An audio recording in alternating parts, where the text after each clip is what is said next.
I was supposed to be out of town that night. Emily knew it. I had a work trip scheduled.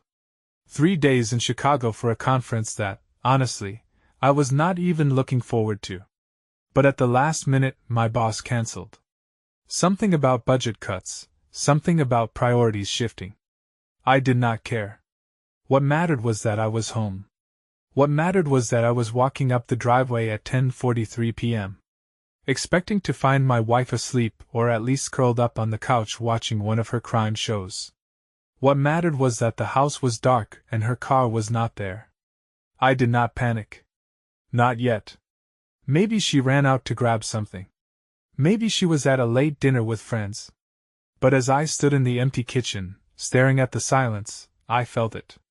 An unease crawling up my spine, an itch in the back of my skull that told me something was wrong. Emily was not the type to stay out late without telling me. She was glued to her phone, always quick to send a text, even if it was just, "Hey, running late." But my phone, silent, called her straight to voicemail. I texted no response. I tried again, nothing. Now I was pacing. I checked the bedroom. Her side of the closet looked untouched. The bathroom, her makeup was neatly arranged, untouched. The living room, nothing out of place. And yet the air felt off, like the house itself knew a secret it refused to share. Then my phone buzzed. A message from Liam, a guy I used to work with, not someone I talked to regularly. "Hey man, weird question. Are not you out of town? Thought I saw Emily at Bellucci's, with some older dude, seemed kinda close." Bellucci's. Fancy little place downtown. Candlelit tables. Soft jazz. The kind of place people went to when they wanted privacy. When they wanted to disappear into dim corners where no one would look too closely. I grabbed my keys and left without thinking. The drive was a blur. My fingers gripped the wheel. My mind racing through every possibility. Maybe it was a work dinner. Maybe it was a misunderstanding. Maybe I pulled into the parking lot. My headlights sweeping over the cars lined up in neat rows. And then I saw it, Emily's car. Parked far from the entrance. Like she did not want it to be seen. My chest tightened. I got out. Walked straight through the front doors. My eyes already scanning the tables. Couples. Groups. Laughter. Conversations blending together into a low hum. And then I saw her. Emily. Sitting in a booth near the back. Leaning in. Smiling. Across from her sat a man I did not recognize. Silver hair. Sharp suit. The kind of man who looked like he made important decisions for a living. The kind of man who walked through life with power in his stride. His hand rested on the table. Close to hers. Too close. She laughed. Tossed her head back like he was the most charming man in the world. The same laugh she used to have for me. Something in my stomach twisted into a knot so tight I thought I might be sick. For a second I considered walking away. Leaving. Pretending I never saw this. Because once I stepped forward. Once I let this moment explode into reality. There was no taking it back. But then she reached across the table and touched his wrist. A simple intimate gesture. Familiar. Easy. And just like that the last thread holding me together snapped. I moved. Fast. Straight toward them. Emily saw me at the last second. Her eyes widened, her mouth parting slightly. But she recovered quickly. Too quickly. She sat back. Crossed her arms. And had the audacity to look bored. "Oh. You back early," she said. As if she was not sitting there on a date with another man. As if this was not anything at all that I stood there. The sounds of clinking glasses and quiet conversation fading into the background. My heart pounded in my chest. But my mind was sharp. Clear. Emily sat across from this man like I was some unexpected guest crashing their intimate little evening. Like I was the problem. The man. Gray hair. Strong jaw. Expensive suit. Leaned back. Eyes flicking between us. He did not look nervous. He did not look guilty. He just observed. like he was watching something mildly interesting unfold. Emily exhaled through her nose. Annoyed. Annoyed. You gonna say something? Or are you just gonna stand there? She asked. Picking up her wine glass like this was a minor inconvenience. I blinked. A strange calm settled over me. The kind that only comes right before the storm. You re-cheating on me, I said. Because I needed to hear it out loud. She sighed dramatically and set her glass down. Jesus. Ethan. She dragged her fingers through her hair. Can you not make a scene? A scene. She was worried about a scene. I ignored the sharp laughter bubbling in my throat and turned to the man. He was watching me carefully now. Eyes unreadable. You know she's married? Asked. His lips parted slightly. Then curved into a small infuriating smile. I do now. Emily groaned, rolling her eyes. Oh please. Do not act like some innocent bystander. Daniel. Daniel. The name felt like a sharp blade pressed against my skin. Clenched my jaw. How long? Emily sighed, leaning on the table. Oh my God! Ethan. Really? She gestured around the restaurant. Do we have to do this here? How long? She stared at me for a moment, then reached for her wine again. Few months. She took a sip. Not that it matters. Not that it matters. Something inside me cracked wide open. I had prepared myself for lies. For excuses. For tears. I had prepared myself for guilt. For regret. For something. But this? This was worse. Daniel cleared his throat. Look, Ethan. I turned on him so fast he actually leaned back. Do not. My voice was low controlled, but the edge was there. I do not care what you have to say. Emily let out a sharp laugh. God. You re so dramatic. I snapped my head back to her. Dramatic. She met my stare without flinching.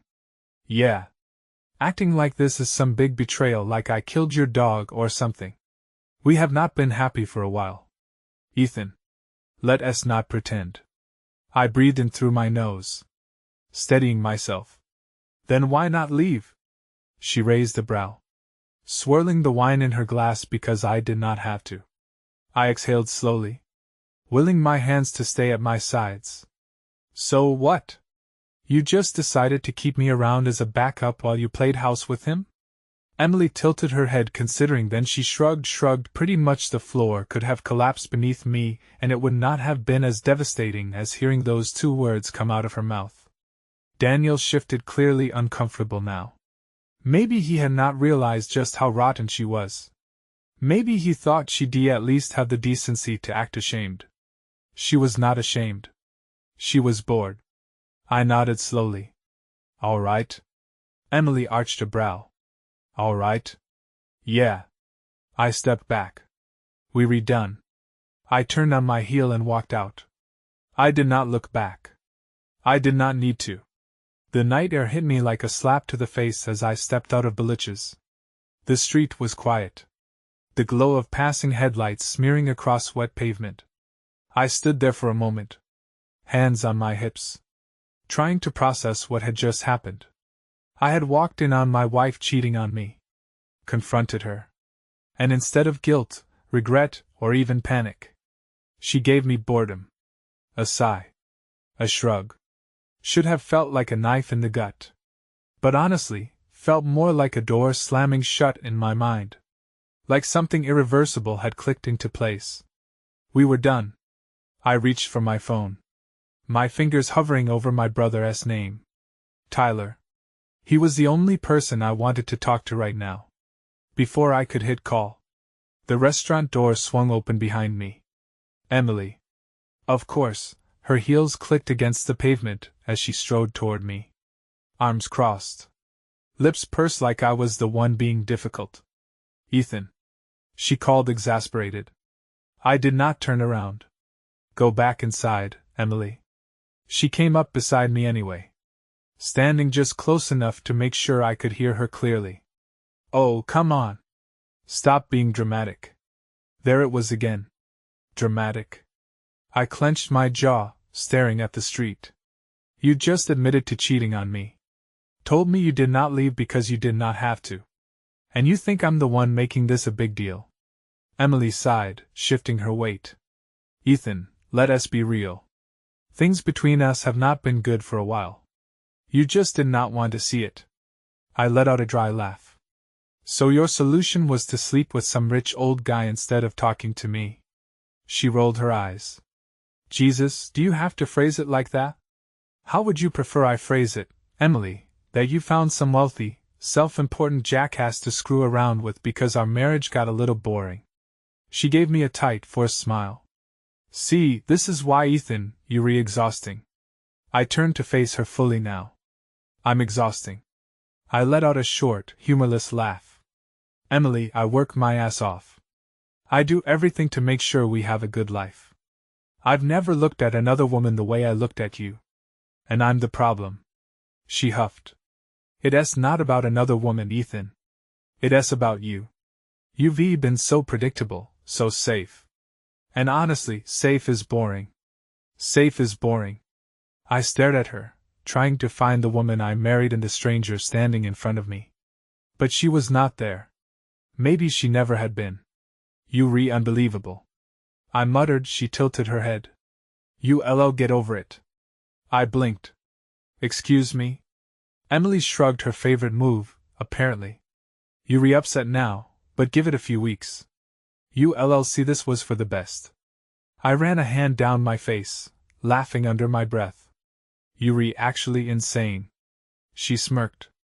You did not seem to think so when we were together. My stomach turned. I do not know what's worse, I said, voice lower now. The fact that you cheated or the fact that you do not even care. Emily gave me a long, measured look. Then, without a single ounce of regret in her voice, she said, I just do not see the point in feeling bad about something I wanted. Something inside me turned ice cold. I took a step back. Good luck with Daniel. She smirked. I do not need luck. I did not say another word. I just turned and walked away, leaving her standing there. So sure of herself. So sure that she won. She had no idea what was coming. I did not go home. Could not the thought of walking into that house, our house, made my skin crawl. Instead, I drove no destination, no plan, just the sound of the tires against the road and my own thoughts clawing at my skull. Emily's words replayed in my head like a broken record. I just do not see the point in feeling bad about something I wanted. There was not a single crack in her voice when she said it. No hesitation, no guilt. She wanted this. I gripped the steering wheel so hard my knuckles ached. I should have seen it. The late nights, the disinterest, the way she started treating me like an afterthought instead of a husband. But I had convinced myself we were just in a rough patch, that all marriages had phases like this. I had been an idiot. My phone buzzed on the passenger seat. Tyler, I picked up. Yeah, dude, what's going on? You okay? I exhaled. No, not even a little.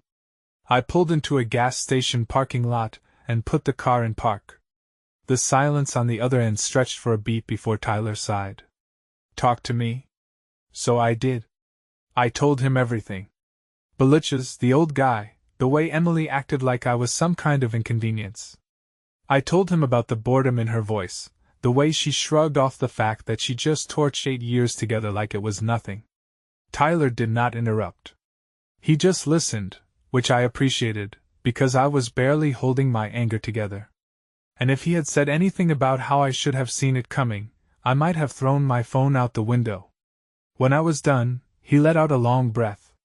Wow, she's a piece of work. I let out a sharp laugh. That's putting it lightly. What are you going to do? I stared out at the empty parking lot. My heartbeat finally slowing. I already told her we redone. I said, next step is getting her out of my life. Tyler was quiet for a second. Then she's not going to make that easy. He was right. Emily liked control. She liked winning. And if I knew anything about her, it was that she was not going to let me just walk away without some kind of fight. I did not care. I'll handle it, I said. Tyler let out a low hum. You need a place to crash? I hesitated. I do not know yet. All right, well, my couch is open. I swallowed the lump in my throat. Thanks, man. I hung up and sat there for a while, letting the weight of it all sink in. Then finally, I put the car in drive. I was going home, not because I wanted to, because I needed to see just how much damage she had already done. I pulled into the driveway at 1:27 am. The porch light was off. Emily was home.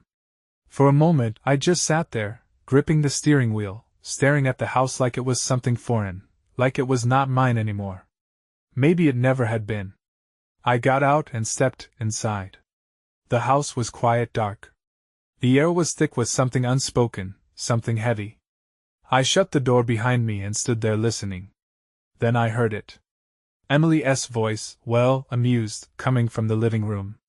I walked in and there she was curled up on the couch, phone in hand, her face illuminated by the screen's glow. A half-empty glass of wine rested on the coffee table. She was still in that dress from the restaurant. Legs stretched out, looking like she had not just wrecked our marriage hours ago. She looked up when she saw me and smirked. Well, well, she said, setting her phone down. Look who decided to come home. Is there the here? I live here. For now, clenched my jaw. She was already starting.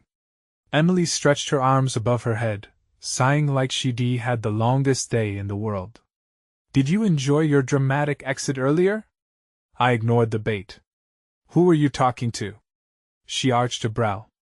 Excuse me? I heard you talking when I walked in. She smiled, slow and taunting. Daniel, something inside me burned. I did not show it. I glanced at her phone, put him on speaker. Emily let out a sharp laugh. Oh, you are so not that guy, Ethan. Do it. She tilted her head, studying me, waiting for a crack. When she did not get one, she rolled her eyes and picked up the phone. Relax, she said, tapping the screen. He already hung up. I did not believe her. Did not care either. She stood up, stepping toward me like this was her house, her space.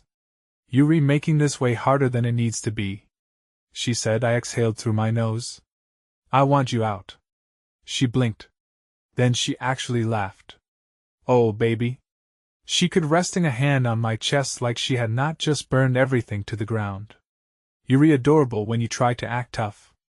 I grabbed her wrist and pulled her hand away. My voice steady. You think this is a joke? She smirked. No, I think you're naive. She moved past me, walking toward the kitchen. You see, not just make me leave, Ethan. That's not how this works. I followed her. You think you're staying here? She opened the fridge, grabbed a bottle of water, twisted the cap off with infuriating ease. For now, yeah, she took a sip, then leaned against the counter. Unless you want to move out, I stared at her, trying to wrap my head around the sheer audacity of this woman.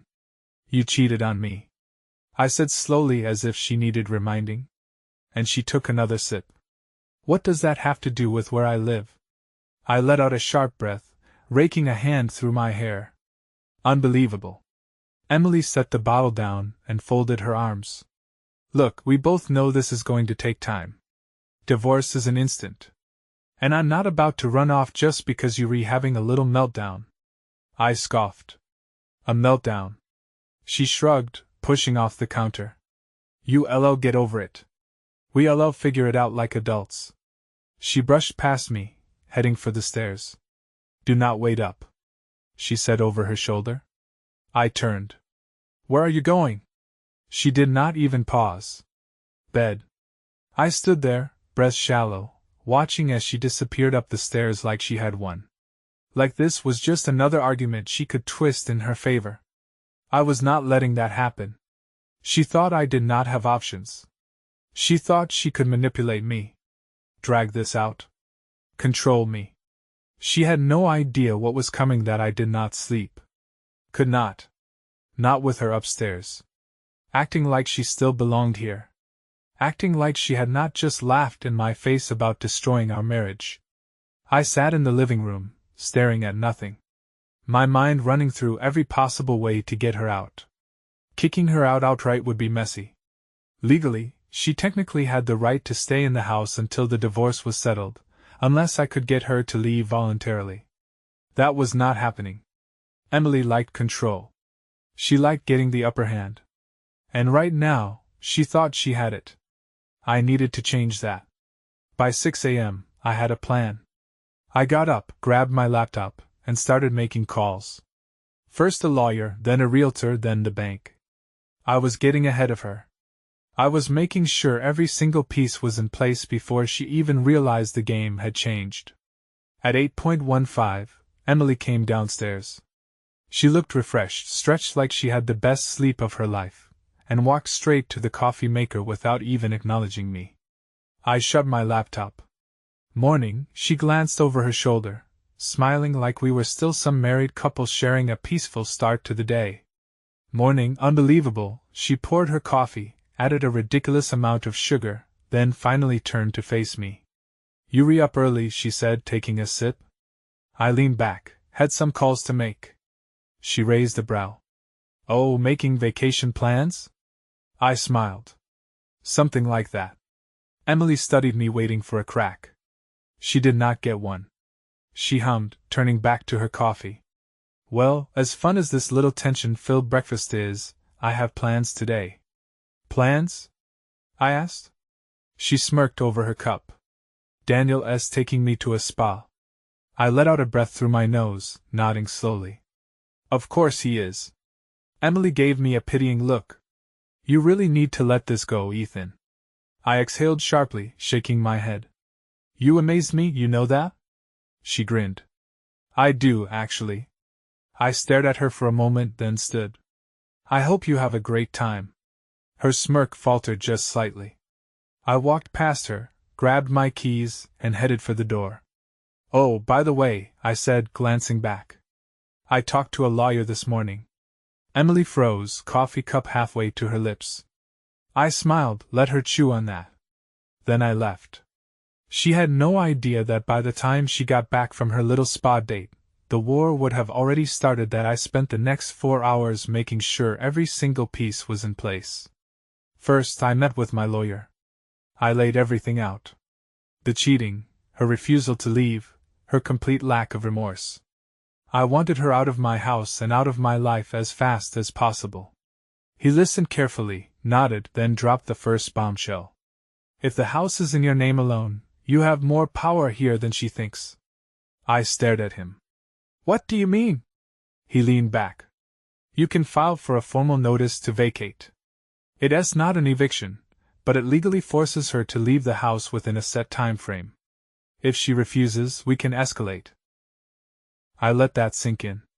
Emily had been so sure she could dig her heels in, make this process miserable.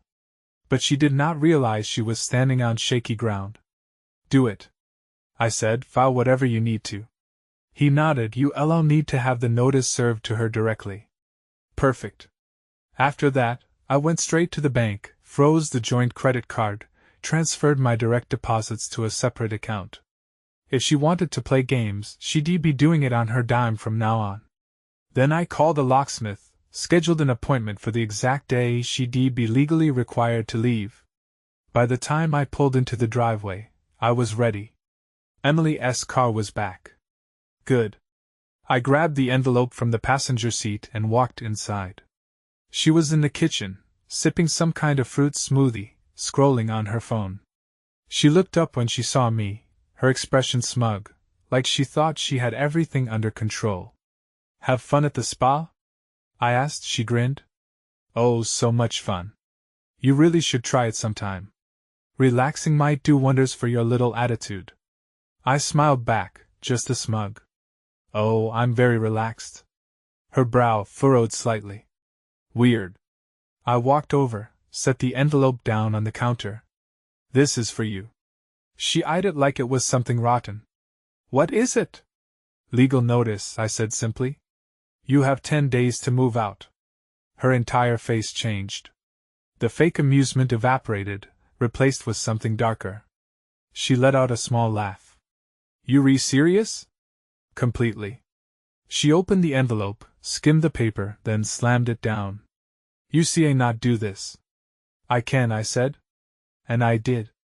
Emily scoffed, crossing her arms. Ethan, let us be real. You're not going to follow through with this. I stepped closer, lowering my voice. Watch me. She held my gaze, waiting for me to crack. I did not. Her nostrils flared. Fine. She grabbed the paper, crumpled it in her fist. But just so you know, you're a petty, insecure little man. I laughed under my breath. And you're homeless in 10 days. Her jaw clenched. For the first time since this nightmare started, I was winning. Emily did not take losing well. For the first few hours after I served her the notice, she acted like it did not bother her. She sat on the couch, flipping through her phone, sipping her overpriced smoothies, pretending I did not exist. By evening, the mood had shifted. I was in the kitchen when I heard her voice from the other room. Low, irritated, like she was trying to convince someone of something. I stepped closer, listening. He's being ridiculous, Mom. He actually thinks he can kick me out. There it is. I leaned against the doorway, arms crossed, waiting for her to notice me. It did not take long. She turned, saw me standing there, and rolled her eyes so hard I thought she might sprain something. Yes, he is here. She muttered into the phone, looking smug. I smirked. She covered the receiver and gave me a deadpan look. Congratulations, Ethan. You got my mother all worked up. I shrugged. She should be proud. Her daughter's finally moving out. Emily made a noise between a scoff and a growl. Then turned back to the call. I'll call you back. She hung up and tossed her phone onto the couch. You're being insane about this. I exhaled sharply, pushing off the doorway. You really do not get it, do you? She threw up her hands. I get that you're overreacting. I stared at her. Overreacting. She folded her arms. Yeah, you're reacting like this is some big betrayal. But we both know we were heading here anyway. You're just mad that I moved on first. I laughed, actually laughed. You moved on. Emily, you were screwing some guy behind my back while we were married. She scoffed. We were basically over. No, you decided we were over. I was just the idiot who did not know yet. She waved a hand, dismissing me. Oh my God! You're so dramatic. That word again. I stepped closer. My voice lower now. Tell me something, Emily. If I had done this to you, how would you have reacted? She blinked. I tilted my head. Come on. Humor me. If you had walked into a restaurant and caught me with another woman, laughing, flirting, touching her, would you have just shrugged it off? She did not answer. I nodded. That's what I thought. She clenched her jaw. This is different. I let out a dry laugh. Of course it is. Emily sighed, rubbing her temples like I was the one giving her a headache. Look, Ethan, you've made your point. All right, you man. You hurt. You want revenge. I shook my head. This is not revenge. This is consequences. She scoffed, rolling her eyes again. But this time there was something else in her expression, something she was trying really hard to hide. Doubt. She thought she had control. She thought I'd crack. That I'd get emotional.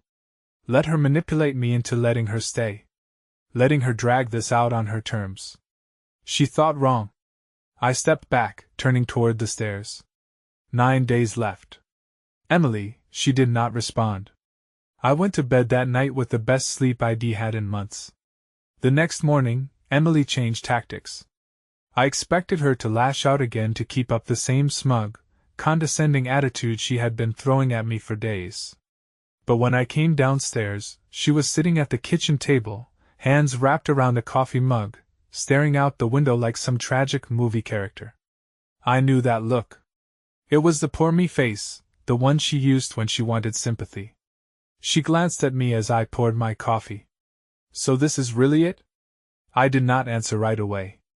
I leaned against the counter, sipping from my mug, watching her. She sighed, stirring her coffee aimlessly. I do not get why we have to end things like this. I raised a brow. Like this. She nodded, her expression carefully measured. Ugly, messy, like we hate each other. I let out a slow breath, setting my mug down. Emily, you cheated on me, humiliated me, then acted like it was nothing. And now you're upset that things are not ending peacefully. She winced, looking down. She shook her head. I never meant to hurt you. I let out a humorless laugh. That's the problem, Emily. You never cared if you did. She bit her lip, eyes flicking up to meet mine. Ethan, I know I messed up. Okay. I know I handled things badly. I tilted my head. Handled things badly. She sighed. Fine. I was selfish. I should have told you sooner that I was not happy. But you were not exactly perfect either. There it was. I had been waiting for this. The moment she turned it around on me, twist the blame, make it seem like my fault too. Across my arms. Go on. She hesitated, like she was debating how much to push. You got comfortable, she said finally. We fell into this routine, the same conversations, the same boring date nights. It felt like we were just existing together. Not really living. I stared at her. So instead of talking to me about that, you found some rich old guy to entertain you. She exhaled through her nose, looking annoyed again. I knew you'd take it like this. How else am I supposed to take it, Emily? She shook her head. You're so obsessed with punishing me. You would not even try to understand. I scoffed. Understand what exactly? She sat up straighter. That maybe, just maybe, you played a part in this too, that if you had paid more attention, if you had kept things exciting, maybe I would not have needed to look elsewhere. I stared at her, and for a split second, I was speechless. Then slowly I smiled. It was not a happy smile. It was not a kind smile. It was the kind of smile you give when you've just realized how truly rotten someone is. Wow. I said quietly, you actually believe that, do not you? Emily did not respond. I stepped closer, lowering my voice. You do not feel guilty. You do not even feel bad. You just do not like that. I'm making you deal with the consequences. She sighed, shaking her head. God, Ethan, stop acting like I'm some kind of monster. I laughed. You're right. Monsters at least own what they are. She scowled, gripping her coffee cup tighter. I turned to leave, but then I paused, glancing back. 8 days, Emily, I went upstairs, leaving her sitting there. For the first time since this whole mess started, she actually looked worried. By the time we hit day 8, Emily was not just worried. She was desperate. The smugness was gone. The sarcasm, the eye rolls, the dismissive shrugs, gone. In their place was something new, something I had never seen from her before. She was scrambling. It started with the sudden shift in attitude. One morning, she came downstairs and nothing but one of my old t-shirts. All soft smiles and honeyed words, pretending like we were just another married couple having a slow, sleepy morning together. Morning, she murmured, stretching, her voice sweeter than I had ever heard it. I did not even look up from my coffee. 7 days, the sweetness vanished. She huffed and turned on her heel, muttering under her breath as she stomped upstairs. Then came the apologies. Emily had never been big on apologizing. But suddenly, she could not stop. Ethan, I made a mistake. Look, I was selfish. Okay? I admit that. I do not want to throw everything away over one bad decision. I listened to every word. And then I said nothing. Because I knew what this was. She did not miss me. She missed control.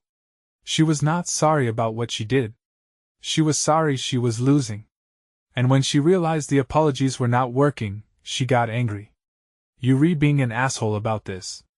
You know that? She snapped one night, standing in the kitchen with her arms crossed. I took a sip of my drink.